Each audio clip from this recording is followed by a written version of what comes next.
Hello everyone. Today we are going to discuss multiple choice questions from second chapter of class 12th history NCERT part 1. These questions are based on the topic an early empire. This topic includes questions from Mauryan Empire and administration of Mauryan Empire. But before starting MCQs of this topic, let's see what is the right answer of the practice question asked in the last episode. And the question was, which of the following texts laid down norms of the rulers? Options are A. Manusmriti, B. Arthashastra, C. Rigveda and D. Dharma Sutra. Here the correct answer is option D. Dharma Sutra. Let's see its explanation. Brahmins began composing Sanskrit texts known as Dharma Sutras, who were ideally expected to be Kshatriyas. The Manusmriti is one of the best known legal texts of early India written in Sanskrit and composed between c. 2nd century BCE and c. 2nd century CE. The Arthashastra lays down minute details of administrative and military organization of Mauryan time period. The Rigveda, compiled between c. 1500 and 1000 BCE. The Rigveda consists of hymns in the praise of a variety of deities, especially Agni, Indra and Som. Now let's start with MCQs of today's topic, the earliest states. This is related with the Mauryan Empire and its administration. Now the first question is, who was the founder of the Mauryan Empire? Options are A. Chanakya, B. Chandragupta Maurya, C. Ashoka and D. Chandragupta II. Here the correct answer is option B. Chandragupta Maurya. Let's see its explanation. The Mauryan Empire was founded by Chandragupta Maurya in c. 321 BC. He defeated and replaced last Nanda dynasty ruler of Magad named Dhananand. He extended control of empire as far northwest as Afghanistan and Balochistan and up to Karnataka in the south of India. Chanakya, also known as Kautilya and Vishnugupta, was the prime minister of Chandragupta, who played important role in the establishment of Mauryan Empire. Ashoka, the grandson of Chandragupta Maurya, was most famous ruler of early India and Mauryan Empire. He is also known as Ashoka the Great. Chandragupta II was powerful emperor of the Gupta Empire. He was also known as Chandragupta Vikramaditya. So, Chandragupta Maurya is the right answer of this question. See this statue of Chandragupta Maurya and extent of his rule from Afghanistan and Balochistan to the south of India. Question number 2. Which of the following is regarded as the most valuable source used by historians to reconstruct the history of the Mauryan Empire? Options are A. The account of Megasthenes, B. The inscriptions of Ashoka, C. Arthashastra, D. Buddhist, Jain and Puranic literature. Here the correct answer is option B. The inscriptions of Ashoka. Let's understand. Historians have used a variety of sources to reconstruct the history of the Mauryan Empire.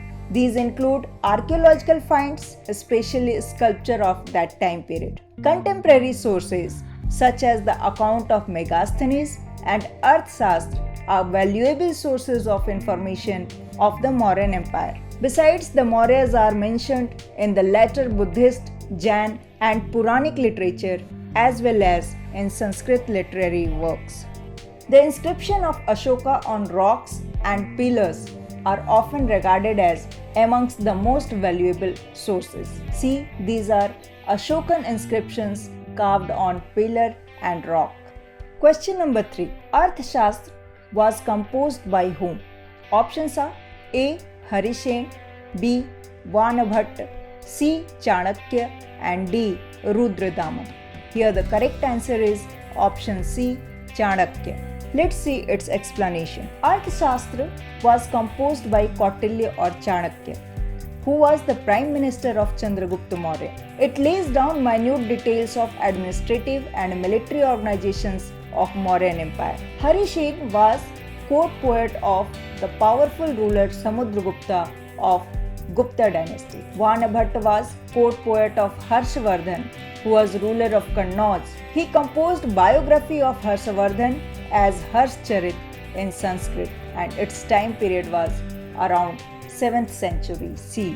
Rudradaman was a Shaka ruler. Rudradaman's inscription of Junagadh, written in Sanskrit, mention about the achievements of Rudradaman and the repairing of Sudarshan Lake by him.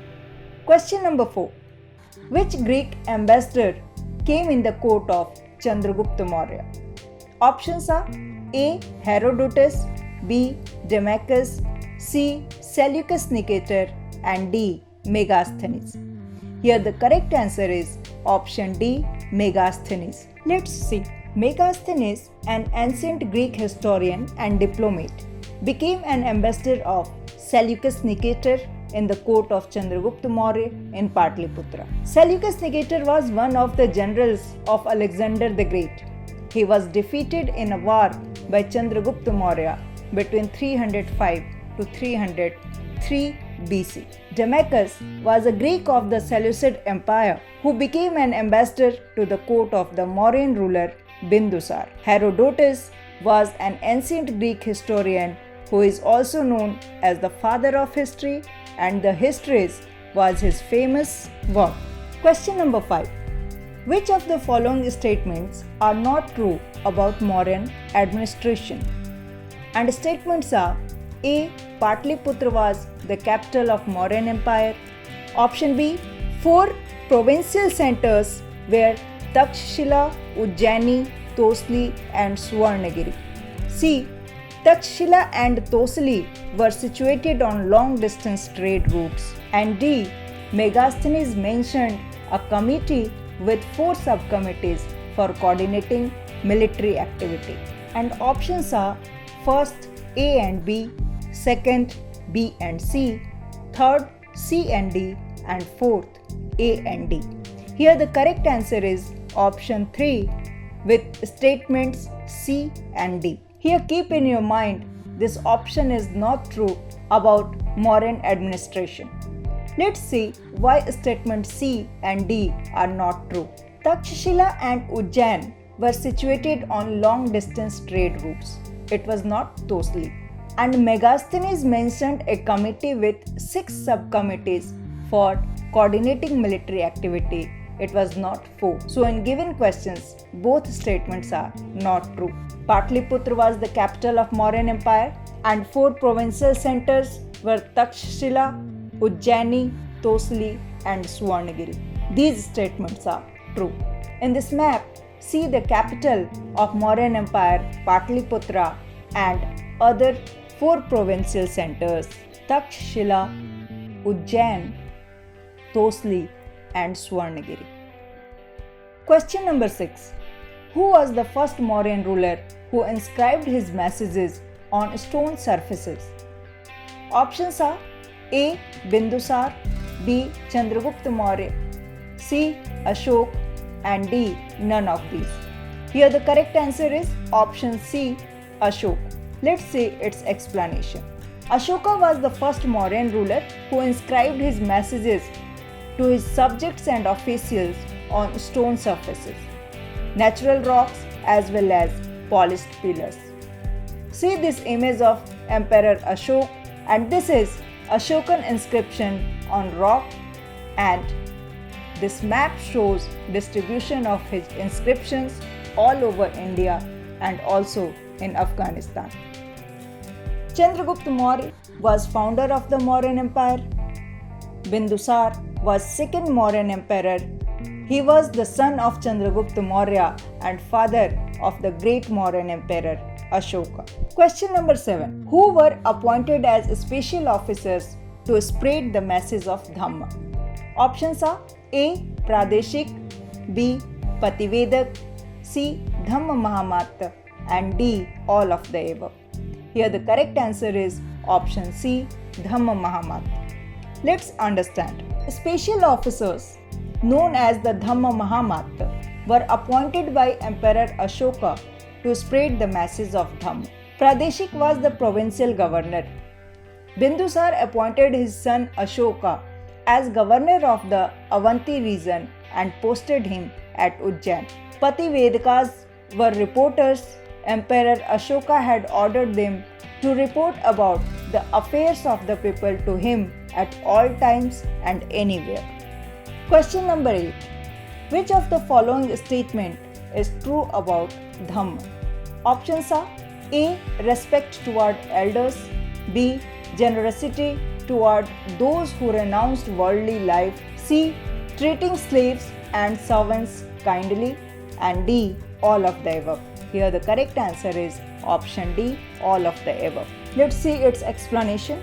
The word Dhamma is the Pali form of the Sanskrit word Dharma.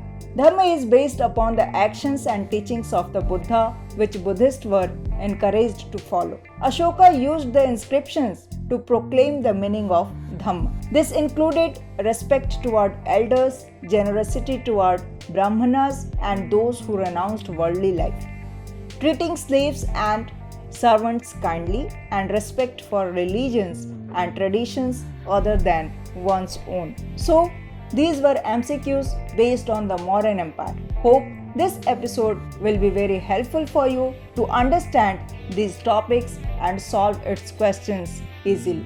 Soon I will be present with MCQs of another important topic. Now let's have a look on today's practice question. And the question is, which of the following provincial centers of Mauryan Empire were situated on long distance trade routes? A. Takshashila, B. Toshli, C. Ujjaini, D. Swarnagiri. And first option is A and B, second A and C, third A and D, and fourth B and D. Answer of this question is already there in explanation of one question of this episode. So get the correct answer of this question and write in comments. You can also watch previous episodes of MCQs on very important topics using links given below in the description. So keep watching. See you soon. Till then, goodbye. Please don't forget to like, share and subscribe.